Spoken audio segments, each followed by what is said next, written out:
Hello students. So we have discussed in complex tissue about the xylem. The second type of complex tissue is the phloem. It is also known as the bast or leptome. The phloem tissue is primarily concerned with the conduction of organic food from the green and the storage organs to other parts of the plants. So it is primarily concerned with conduction. Like in case of xylem, the phloem tissue is also consist of or made of four types of cells or components.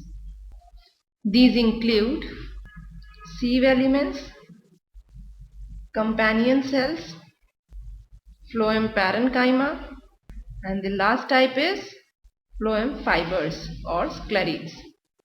Out of these four types of cell, the sieve elements, companion cells, and the phloem parenchyma are the living components of phloem. That is, they are made up of living cells. Whereas the phloem fiber or the sclerids are only the dead components, that is made up of dead cells. Now let us discuss them one by one. The first type of component of phloem is the sieve elements. This tissue or this element helps in mainly the conduction of organic nutrients. It is further of two types, which includes sieve cells, and the second type is sieve tubes. Let us first discuss what are sieve cells.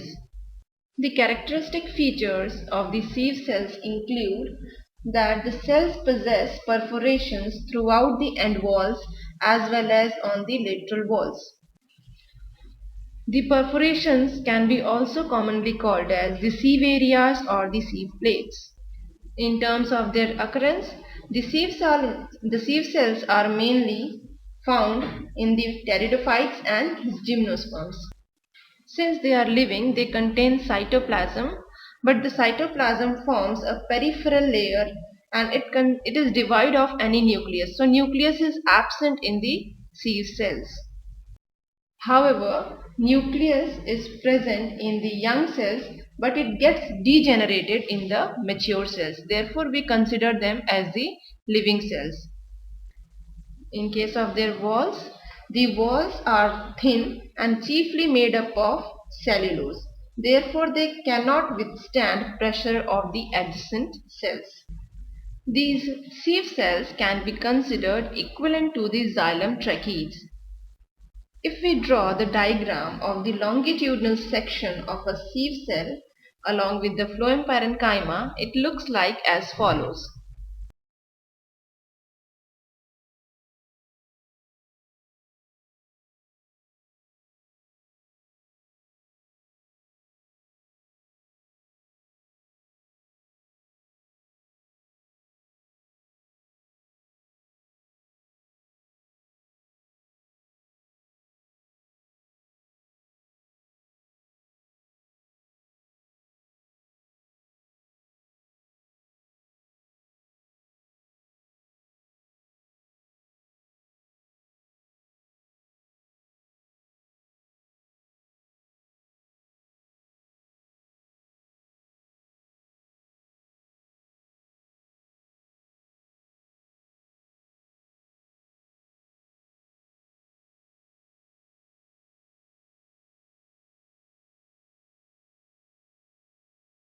As we can clearly see in this picture that the cell depicted by the purple or pink outline is the sieve cell, a single sieve cell, whereas the cells depicted by green boundary depict the phloem parenchyma.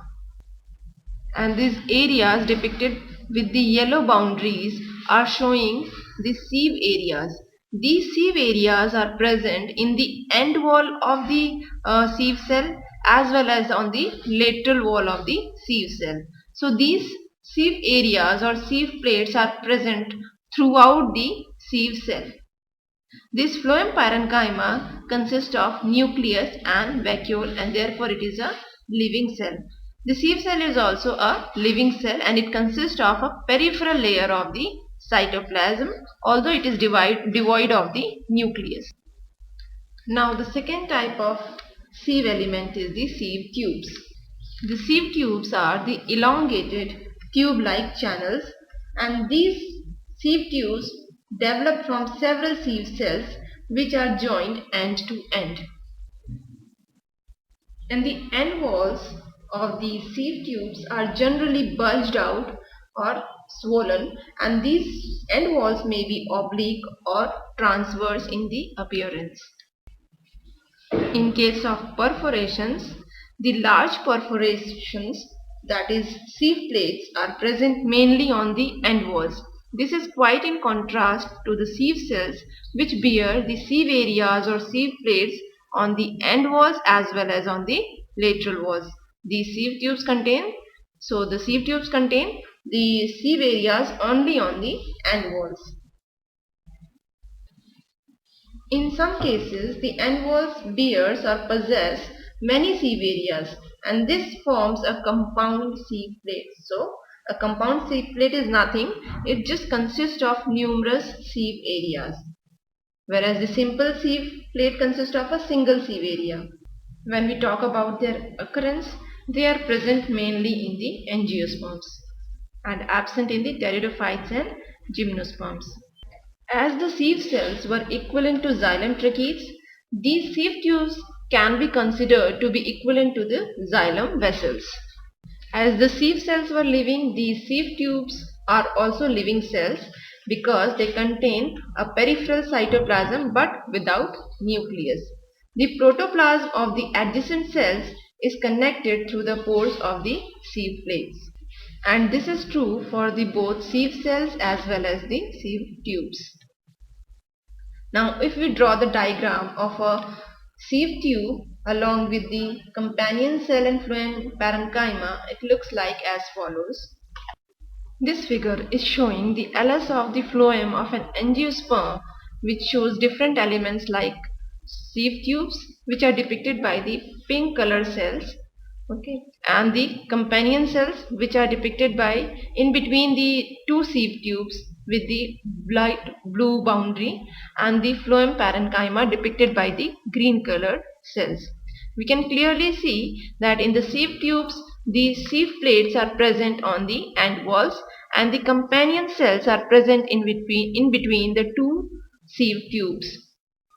And all these three cells, that is phloem parenchyma, sieve tubes and the companion cells, are the living cells. Now the second element of the phloem is the companion cells.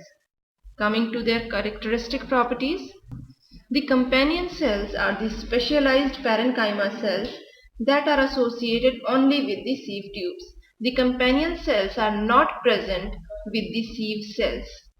The companion cells are the elongated, narrow, thin-walled cells with a dense cytoplasm and prominent nuclei. So these are living cells. These companion cells maintain connections with the cytoplasm of sieve tubes through the plasmodesmata. The companion cells and the sieve tubes originate from same mother cell. In terms of their occurrence, the companion cells are present in angiosperms but absent in the pteridophytes and the gymnosperms.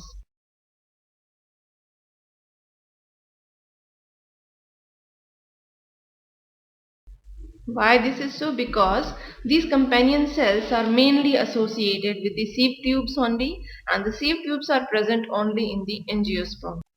Now coming to their function, these cells control the metabolic activities of the sieve tubes because the nuclei in the sieve tubes get degenerated. Not only this, they assist the sieve tubes in translocation or conduction of the organic food.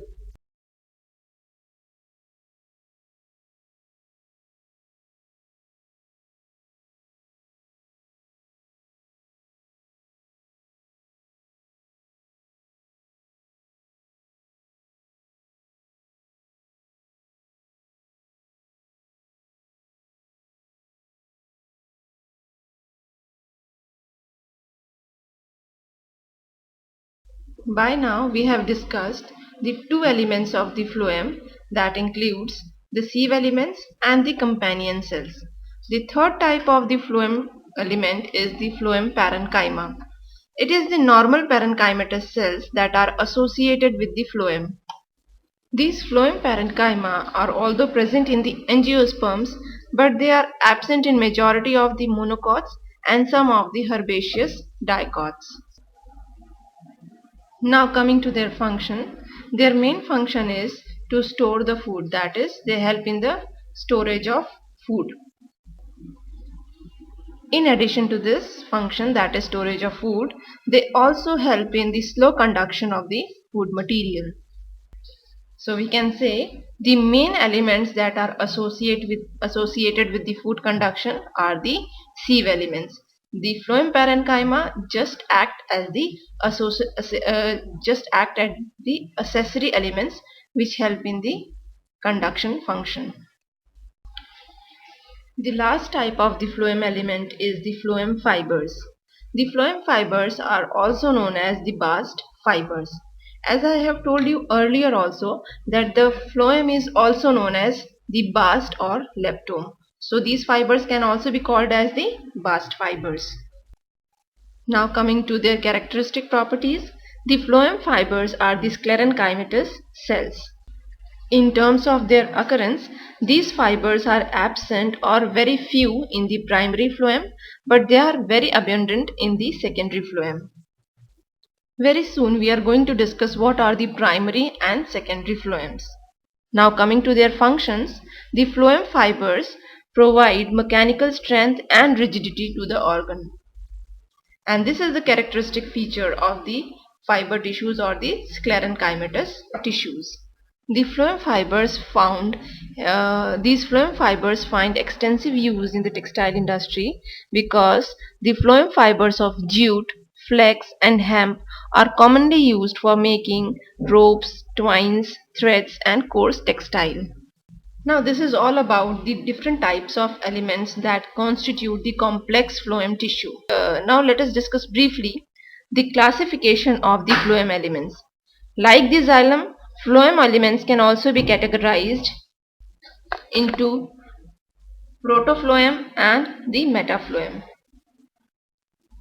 Like in case of xylem, these protophlloem and metaphloem are also classified on the basis of their time of origin.